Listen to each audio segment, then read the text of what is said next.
My parents took my $24,000 and kicked me out on my birthday. So I cut every tie, exposed the truth, and made them pay for what they called family. My name is Sophia. At 31, I was still living in an old 2-story house with my parents on the outskirts of Cedar Falls, Iowa. To outsiders, it looked like I was dependent. To my parents, it was an unpaid obligation.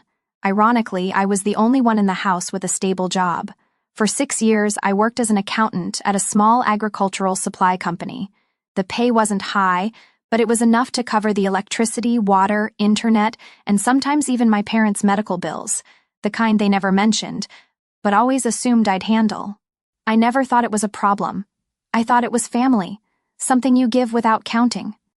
Everything changed on what should have been just another Tuesday, my 31st birthday. The sky was overcast. The wind carried the smell of damp soil and the first chill of the Midwest winter. I got off work close to 7 p.m., carrying a small paper bag with a vanilla cake I grabbed from the discount bakery down the street. "Happy birthday," Sophia was scribbled in uneven red icing. I smirked, not because I was sad, but because I no longer expected anything more. Driving home, I didn't hope for a party or flowers or a hug. Just a happy birthday would have been enough, but that hadn't happened in years, and this time was no different. I parked the car, turned off the engine, and sat for a few more minutes. The house was silent, a dull yellow light spilling from the living room window. I inhaled deeply, counting in my head, 3 steps to the door, 5 to the kitchen, 7 to the stairs. When I walked in, the house was cold, as if the heater hadn't been turned on. No TV, no voices, just a thick silence clinging to the walls like fog. My mother stood at the sink, back turned, washing dishes. My father sat at the table, eyes glued to his phone, not even glancing up. I nodded, a reflex more than a greeting. No one responded. I placed the cake on the counter, took off my coat, and poured myself a glass of water. I tried to push away the dull ache rising in my chest. "It's fine," I told myself. "No celebration needed, as long as they still needed me here." But that thought turned out to be the last illusion I was still clinging to. I noticed a stack of papers in the center of the dining table. The electric bill marked past, due in bold red across the top. I didn't blame them. I never had. Tonight, I planned to quietly pay it like I always did. But something in the air felt off. A kind of cold that didn't come from the weather, but from the way my mother avoided my eyes, the unusual detachment in my father's expression, the way the house, already old, suddenly felt unfamiliar. I took the cake upstairs without eating. No one asked about it. No one asked where I'd been, what I'd done, or if I was tired. Another quiet birthday. Another silent note in a song I had memorized. As I set the box down, I realized it wasn't that they forgot my birthday. It was that to them, it simply wasn't worth remembering anymore. I sat there for a long while, listening to the wind press against the windows. And in that wind, for the first time, I admitted something to myself. Maybe I was never really part of this family, just the last name on the electric bill no one wanted to pay. My mind started rewinding through memories I had pushed away for years. When I was 24, my father, Marcus, cracked 2 molars in an accident at the food plant. No dental insurance, no savings. My mother sighed. "He'll just have to deal with the pain for a few weeks.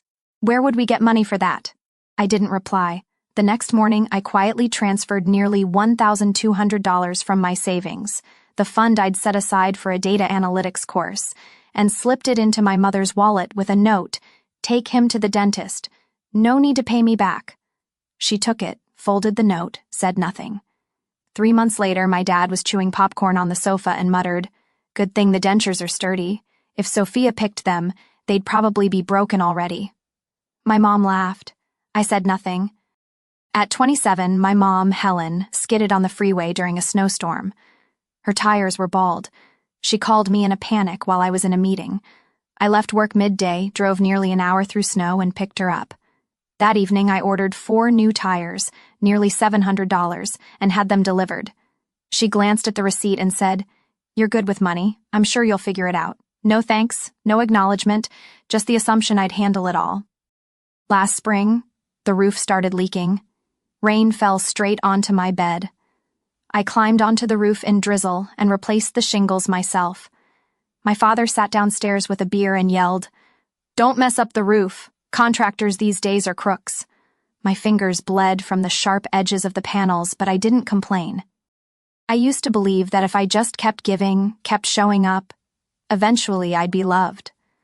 I once canceled a trip to Colorado to stay home and care for my mom when she had the flu. I cooked soup, ran errands, did laundry. When she recovered, she only said, "Oh, it takes care of me like a daughter does." The next day, they reminded me again, next time, remember to take the trash out on time.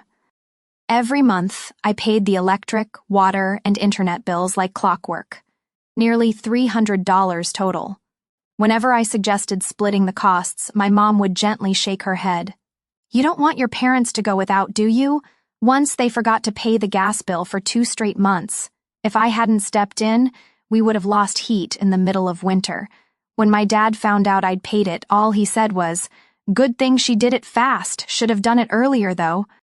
I used to think it was my duty. I believed blood ties couldn't be severed, that if I just tried hard enough, they'd see my worth. How much have I spent on this house over the last 10 years?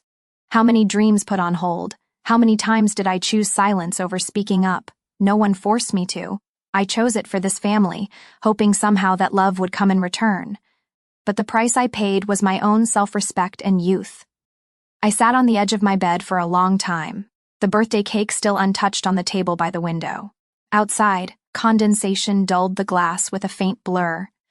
Everything felt suffocatingly quiet, like even the house knew what was coming and didn't want to witness it. I changed out of my work clothes into a charcoal gray sweater. The only Christmas gift I received last year, not from my parents, but from a coworker. I washed my face, combed my hair, then walked downstairs like I was stepping into a battlefield where the outcome had already been decided.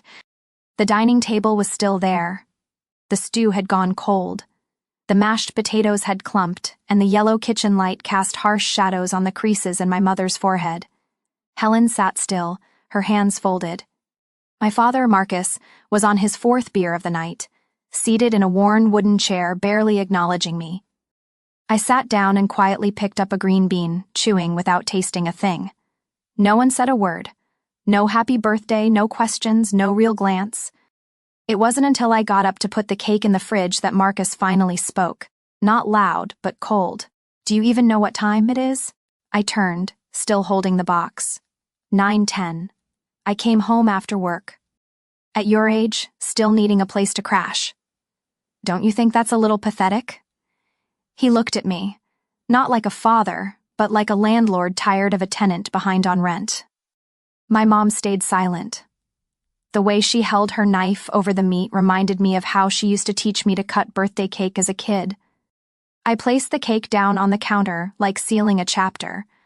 I don't think I'm crashing here when I'm the one paying for the power, the internet, and even your credit card debt last year. Marcus leaned on the table, voice tightening. "Paying a few bills doesn't mean you get to stay forever.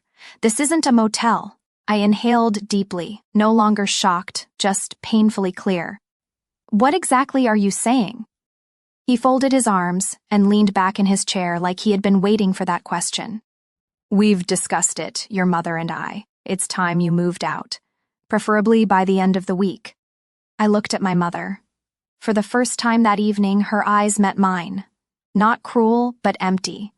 She gave a faint nod, barely perceptible. I smiled, not because it was funny, but because suddenly everything made such twisted sense. It almost felt relieving, though.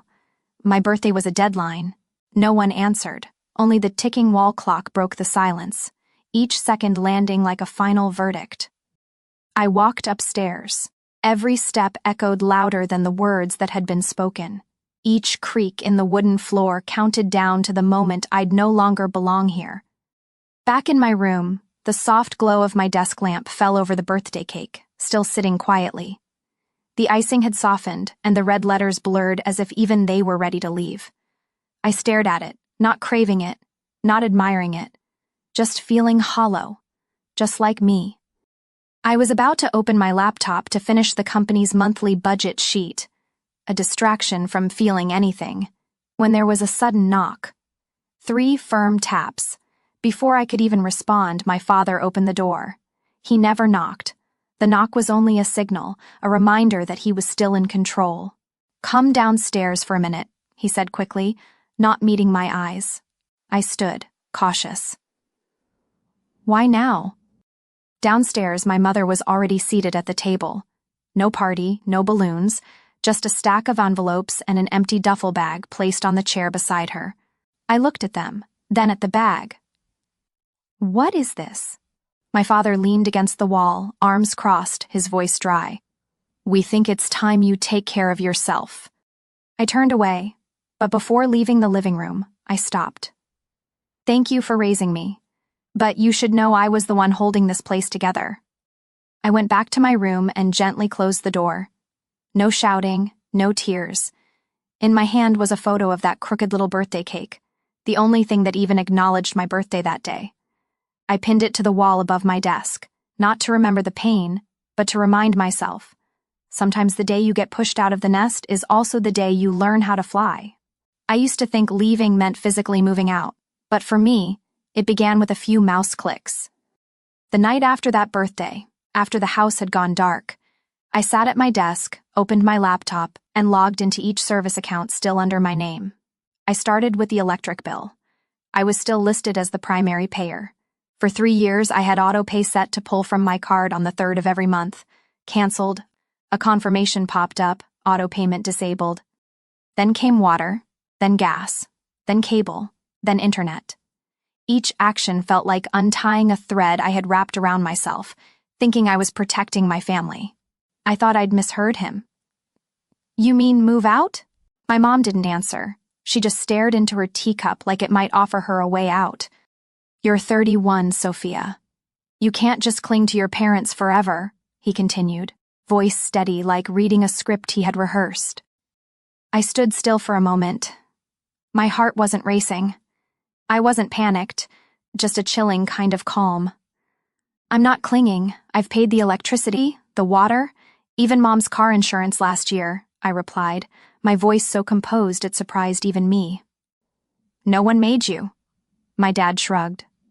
"You chose to. And now it's time to choose to leave." I turned to my mom again. "What do you think?" She closed her eyes and I understood. They had discussed this beforehand. Her silent nod was all the confirmation I needed. This wasn't impulsive. This was planned. I didn't need to ask why, because I already knew. Years ago, I almost moved out but stopped when Mom got sick. I told myself, family is something you never walk away from. But now they were the ones walking away from me. I packed a few clothes, my laptop, personal documents, a jar of lotion Mom once said had a nice scent, and the cold birthday cake. As I pulled the suitcase downstairs, my father was watching TV. He didn't even look up. My mother stood by the sink, drying the last glass. When I passed by, she turned away. Didn't say a word. I placed the suitcase by the door. "I'll be gone in the next few days. I'm not leaving tonight." No one objected. Then came the car insurance. I had bundled all 3 cars into one policy, mine, Mom's old Camry, and Dad's chipped pickup. They said it saved money, and I, still believing that saving for them was a form of love, agreed. I removed their 2 vehicles from the plan. The system asked for a reason. I selected ending support for non-household family members. I sat there, frozen. The ticking of the wall clock felt like it was counting beats over the ruins of an old trust. The final step was the bank. My mom and I had once opened a shared sub-account. We called it the Emergency Family Fund. It started with $500, but I was the one who kept contributing. By the end of last year, it had grown to $3,200, nearly all of my personal savings for unexpected situations. Mom said, "Having this fund helps your dad feel more at ease. After all, you're the one keeping things steady for the whole family." I used to feel proud. Now it just felt ironic. I transferred the entire amount into my personal account and froze the joint one, a temporary freeze, fully within my legal rights. A system message popped up. Account has been frozen. No withdrawals or transactions can be made unless both parties consent. I leaned back in my chair. The room was so silent I could hear my own heartbeat, not fast, not trembling, just a strangely calm rhythm, the kind that comes after severing the final thread. This wasn't revenge. It was release. The next day, I drove to the city library to print records of the past 3 years of financial transactions. I printed every utility bill under my name, every insurance payment, every email confirming prescription orders for my dad, new tires for my mom, plumbing repairs from last winter. I organized everything in a blue folder labeled "What I Carried for a Family That Never Claimed Me." I didn't plan to use it right away, but I knew that someday I'd need to prove I wasn't ungrateful and I wasn't weak. That evening, Mom called 3 times in a row. I didn't answer. The first text came at 9:07 p.m. "Sweetie, I can't log into the bank. Is something wrong?" I set my phone down without replying. Next, a text from Dad at 9:24. "Wi-Fi is out. Call the provider." I smiled quietly. At 10:16, one final message from Mom. "Sophia, what did you do?" I closed my laptop, slipped the external drive into my bag, and stood up to take one last look around the room. Next to my half-packed suitcase sat the birthday cake from earlier, now hardened like a crust over everything I had once swallowed whole. I knew they wouldn't understand, at least not right away. They'd think I was overreacting. They'd call me selfish. But maybe for the first time in my life, I didn't feel the need to explain, because I no longer needed to be understood. I just needed to be free. I woke up the next morning to sunlight slipping through the curtains, softer and calmer than any day before. For the first time in months, I didn't rush to check work emails, didn't glance at upcoming bills, didn't check last month's electric usage. The first thing I did was make myself a cup of coffee. Not the cheap blend I used to brew for everyone, but the light roast I bought 3 months ago for later. Today was the moment they never saw coming. My phone buzzed once, then again, and again. Mom, then Dad, then Mom. One more time. An unfamiliar number followed, probably a neighbor they roped in to check on me. I set the phone on the kitchen shelf and let it hum like background static to the storm they had no idea was already here. Each vibration, each incoming call chipped away at the silence they once used like a leash. Then came the first text. Honey, the internet isn't working. The TV's down too. Did you cancel something on accident?" I didn't reply. A few minutes later, "I can't get into the bank account. I need to transfer money for your dad's medication. Did you change the password?" Then from Dad, "Your mom's phone can't make calls. Enough with the games, Sophia." And finally, the one that almost made me laugh. "If you're upset, can we just talk? We're family. No one wants this to go too far." I took a sip of coffee. The screen lit up again, but the guilt didn't. Only clarity. When the 12th call came, I picked up, not to explain, not to justify, but to let them hear what losing control sounds like. "Hello?" My mother's voice cracked through the line. "Sophia, what did you do?" "The bank account's frozen, the internet's down, the credit card got declined at the store. I don't understand, I'm panicking here." I didn't flinch. "You're not wrong. I did it. And I had every reason to." Her voice tightened. "Is this what family does to each other?" I exhaled slowly, then said it. Calm, steady, final. "Family doesn't throw their daughter out on her birthday." Silence. Then her voice wavered. "I can't believe you do this to us. Your dad has a fever, there's no electricity, he can't take the morning, cold." I said nothing. Then she exhaled, like switching roles from victim to accuser. "Did you forget who raised you? Everything we did was for your own good." I smiled silently so she wouldn't hear it. "If throwing me out was for my own good, then maybe now it's time you both learn how to take care of yourselves. I'm not free in home care." And I hung up. What followed was a barrage of texts from my father. "You think this childish stunt will make us regret anything? You'll see. No one else will ever tolerate your attitude. Remember, Sophia, you chose this. Don't come crawling back when it's too late." Each message hit like a bullet aimed at the armor I had carefully built. But this time, they didn't hurt. They felt light, like the sting after a vaccine. The needle's gone, and so is the poison. By noon, I left the house and drove to the laundromat to pick up some clothes. While waiting, I sat in my car and opened an old photo album. There it was, my 9th birthday, A slightly burnt homemade cake, my parents smiling wide. I used to think that was happiness, but now I knew photos capture moments, not the truth. When I got back, I saw a missed call from Aunt Carol in Minnesota. The accompanying text read, "Lucia, call your mom. She's been crying all morning. Everyone's worried." I didn't call back. I didn't explain, as I knew the only thing they missed wasn't me. It was the person who made sure everything kept running. I thought it would stop after the initial chaos. After the Wi-Fi was cut, bills bounced, and the bank account was frozen, I assumed silence would be the end. I was wrong. 3 days later, on a quiet Saturday morning, I was having coffee with Nora, my best friend and new landlord, when my phone buzzed nonstop. Messages from a former coworker, from an old high school friend, even from my middle school teacher, someone I thought had long forgotten my name, all with the same disturbing tone. "Sophia, have you seen the post? Your dad? He posted something in the town's Facebook group. Are you okay?" I opened Facebook and went to the group, Cedar Falls Community, Big and Small Matters.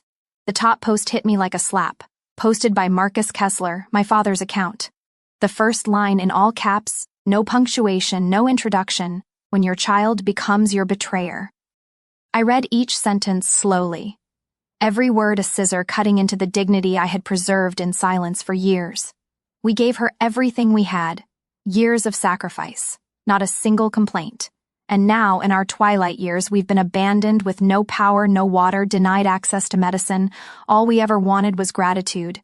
But she chose to leave and punished the whole house just for being reminded of responsibility. The image attached showed my mom sitting under a blanket in a dark living room, head bowed in theatrical sorrow. I didn't know who took it, but it was clearly staged for the perfect victim narrative. Dozens of comments followed. "Kids these days are terrifying. No parent deserves this. I'll be praying for you both." I set my phone down. My heart beat calmly, strangely so. Nora looked at me and asked softly, "What are you going to do?" I didn't answer right away. I didn't need emotion. I needed a plan. That night, I pulled out the blue folder I had compiled the day I cut financial ties. I reorganized it, numbered every document: electric, water, gas, internet, insurance. I attached screenshots of my bank transfers, payment history from my banking app, and emails titled, "Payment Confirmation for Account, Marcus Kessler." I found old texts, too. Mom asking me to front money for roof repairs after the autumn storm, Dad asking for help paying the car insurance after missing the deadline. All of it saved. I never deleted a thing. I printed a copy of the defamatory Facebook post, highlighted every false claim in red ink. At the end of the folder, I handwrote a single line: "When truth is twisted into a weapon, silence is no longer noble. It's complicity." I didn't post anything. Not yet. I let his post spread. The deeper he dug, the clearer his real nature would become. 3 days later, at the market, a middle-aged woman whispered to her friend when she saw me, "That's the girl who left her sick parents in the cold. They didn't know I heard, but I did. Every word." That night, Nora asked, "Why haven't you said anything?" I looked at her, voice steady. "Because I want them to show just how far they'll go. And when I speak, the truth needs to be so loud it doesn't require defense." The real question wasn't if I'd speak. It was when. And when I did, it wouldn't just be a story.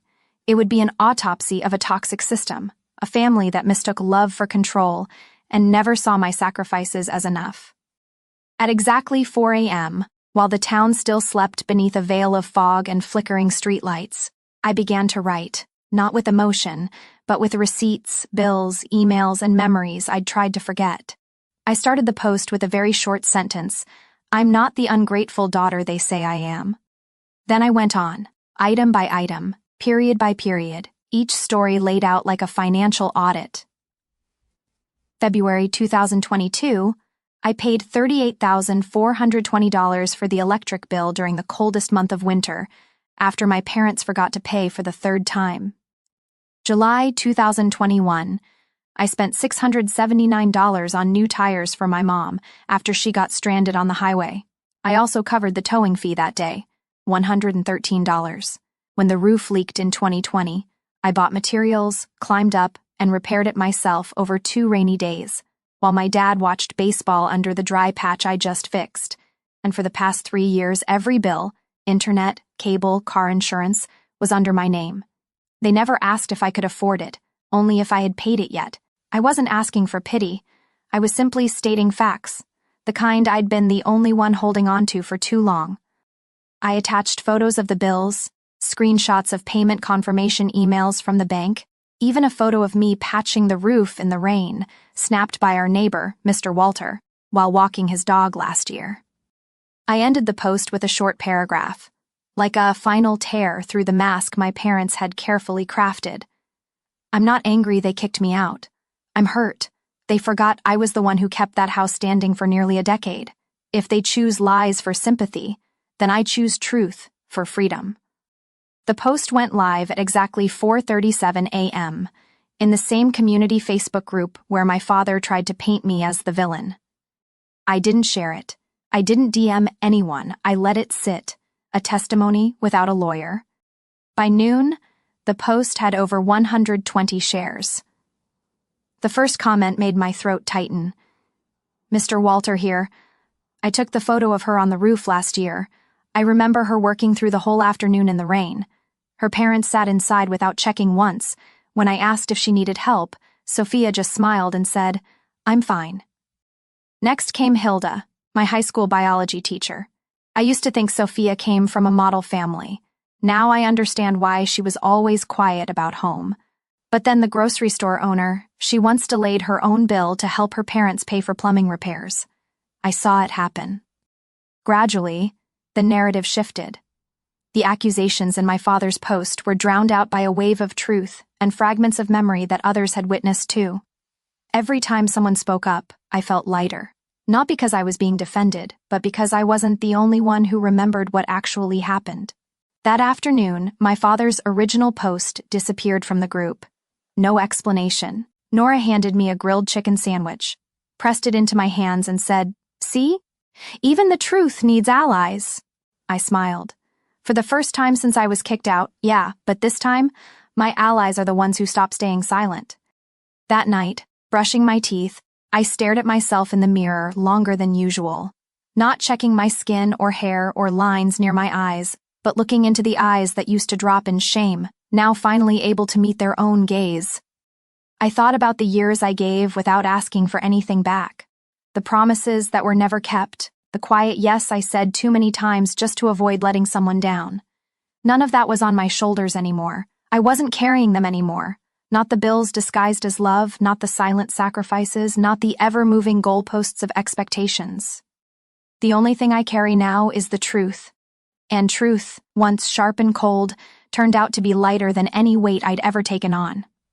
I received the summons on a Monday afternoon, just as I stepped out of the community center where I'd signed up for an advanced accounting course.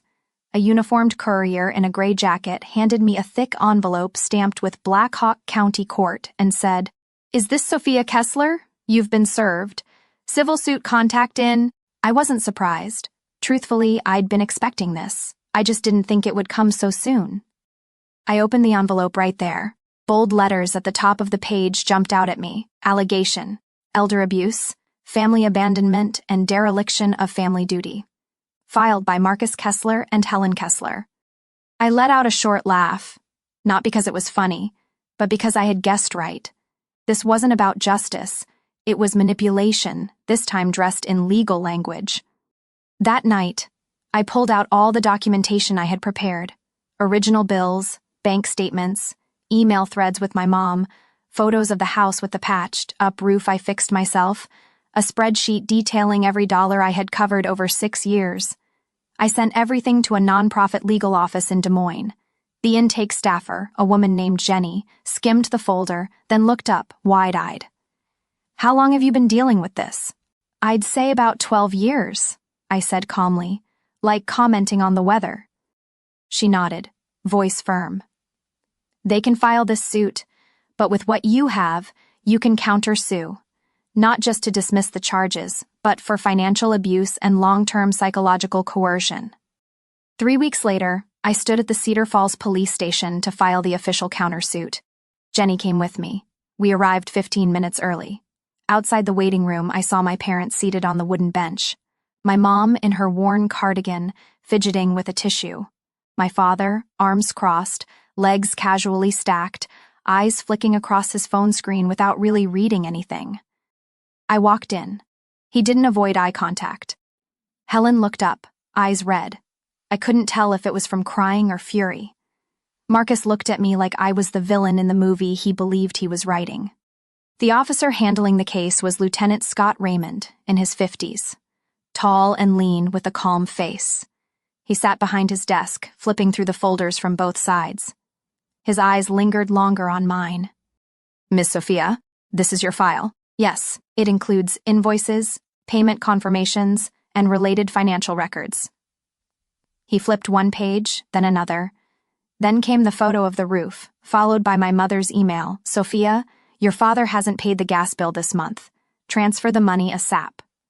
Scott looked up at Marcus. "Mr. Kessler, Mrs. Kessler, I need to remind you, filing a civil complaint with false or misleading information, especially with intent to damage reputation or apply financial pressure, may constitute civil defamation and be grounds for a countersuit." Marcus raised an eyebrow slightly. "I just wanted my daughter to understand the consequences of cutting ties with her parents." Scott maintained his steady tone. "You're free to express that verbally, but submitting false documentation into the legal system is no longer just a family misunderstanding." Helen lowered her head. Marcus gripped the handle of his briefcase. But for the first time, I saw uncertainty in his eyes. Scott turned to me. "Would you like to proceed with the countersuit?" I nodded. I would. Because this isn't just personal anymore. It's a message to anyone who believes parents can control their children indefinitely under the excuse of giving birth. Scott signed the report and slid it across the desk. "I respect your decision." I stood up without looking back. As I walked out of the police station, the early autumn sun hit my hair, warm in the gentlest way. Nora was waiting in the car, window down, wearing a smile that didn't need any questions. I got into the passenger seat, buckled up, and exhaled deeply. Nothing left to hide. No more roles I had to shrink myself into. For the first time in my life, I wasn't just standing for the truth. I was strong enough to keep walking without needing anyone's permission. I signed the lease for a small apartment on the west side of town in early November. It was on the 3rd floor, no elevator, chipped paint on the walls, windows facing a parking lot, and an old laundromat across the street. But it was mine, not a makeshift bedroom in my parents' house, not a corner of a room pushed against the window to avoid hearing arguments. This apartment was small, old, and lacking in amenities, but every square inch belonged to me, and that made me feel freer than any place ever had. On move-in day, all I had were 2 suitcases of clothes, an old laptop, and a small hand-drawn painting from my college dorm. Nora drove me there. She brought a warm thermos of coffee and a bag of homemade muffins. "Here's to starting from here," she said, smiling as she handed me the key with a little maple leaf keychain. "Yeah," I nodded, "from here, and this time it's for me." It took me almost a week to fix up the apartment. Every day after my shift at the local coffee shop, I stopped by thrift stores around the city, bought a wobbly wooden dining table I stabilized with old books, a faded fabric armchair someone once loved, and a vintage lamp with a tilted shade that gave off a gentle glow. I hung curtains, cleaned the floors, and posted little sticky notes around the kitchen. Today doesn't have to be perfect. Just okay is enough. Over the weekend, I repainted the living room walls a soft blue. The smell gave me a slight headache, but watching the color settle under my brush felt like repainting my past. And this time, I chose the palette. On Friday night, I updated my resume. I removed my old home address. For the first time in 31 years, I didn't have to list my parents' house on any paperwork. Under skills, I added household budget management, not as a self-deprecating joke, but as truth. I'd managed finances for 3 people on a modest income for almost a decade, and now I intended to turn that skill into a profession. I applied for 2 internal accountant positions at nonprofit organizations in town. Both required stress management, internal communication, and independence. qualities I had in abundance but had never dared to name. Every morning, I brewed coffee for myself. Not the cheap instant kind I used to make for the whole house, but a cup exactly how I liked it. Guatemalan beans, coarsely ground with a pinch of cinnamon. I drank it on the balcony, watching traffic pass by below. Everything outside was still loud, but inside me, something had finally grown quiet. I've started journaling again. Not to complain, but to track my progress. I wrote clearly. Day 12, Sophia said no to her mom's 8th voicemail. Day 16, Sophia fixed a leaking faucet with a $3 screwdriver. Day 20, Sophia made spicy Thai noodles that weren't too salty this time. They might seem small, but to me, they're signs of a woman finally living her own life, not just existing to keep someone else's together. One night, while cleaning out the kitchen cabinet, I found an old birthday candle tin. Not from this year, that cake had long been thrown out. This was the tin I'd meant to use to quietly celebrate my birthday alone. I took out one candle, placed it in the center of the table. No one sang, no one clapped, but I lit it. The tiny flame flickered, casting its glow on the blue wall I'd painted myself. I didn't make a wish. I only whispered one thing: thank you for not giving up. December arrived with a soft layer of first snow, like a quiet blessing. I curled up in my old armchair, wrapped in the quilt Nora gave me as a housewarming gift, holding a half-read book and a mug of steaming cinnamon tea. There was no sound except the wheezing heater and the gentle patter of snow against the window. But in that silence, I felt something I once thought unreachable: peace. No angry messages, no midnight calls demanding explanations, no stepping into a house that felt like an emotional minefield. Just me, a small room, and fleeting moments of freedom I was learning to stretch into forever. One Monday morning, I received an envelope with no return address, no postage, no markings. Inside was a handmade card placed neatly in my mailbox with a handwritten note in blue ink. You were never the problem. Some people are just afraid of those they can't control. No signature. But I knew it came from someone who had truly seen me, even if from the quiet. I pinned the card to the wall next to my desk. Every time I glance at it, I remember, some people were silently watching and chose not to stay silent forever. That birthday candle, the one I lit not to wish but to remind myself I still existed, now rests on my bookshelf next to the hand-drawn painting from college. I didn't keep it because it's pretty. I kept it because it's still here. It represents the moment I chose to stand, not sink. The moment I realized waiting for an apology from someone who doesn't believe they're wrong is emotional suicide, and that forgiveness sometimes starts with letting go of the need for one. I don't know if Marcus and Helen ever truly felt regret. I no longer need to know. Their silence after the police hearing felt like a quiet end to a song no one wanted to listen to anymore. I didn't send a message. I didn't retaliate. I didn't try to reconnect. Not because I hated them, but because I'd made peace. Not everyone who brings you into the world is meant to walk it with you. And family, the thing I once sacrificed my youth to protect, turns out isn't built by blood.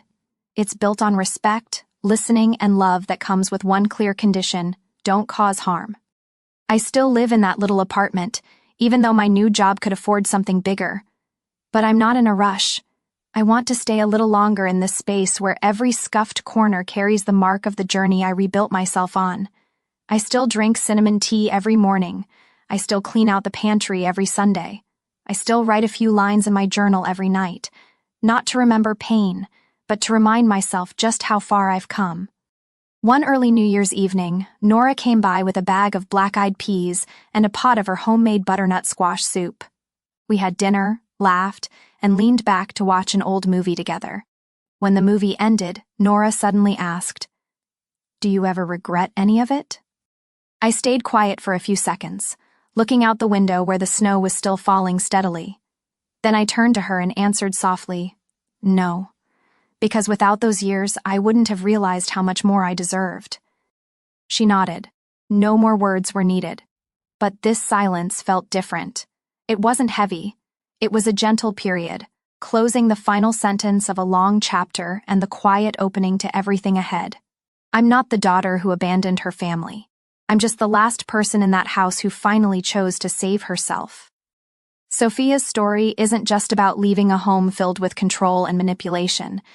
It's proof that sometimes the bravest thing you can do is choose yourself.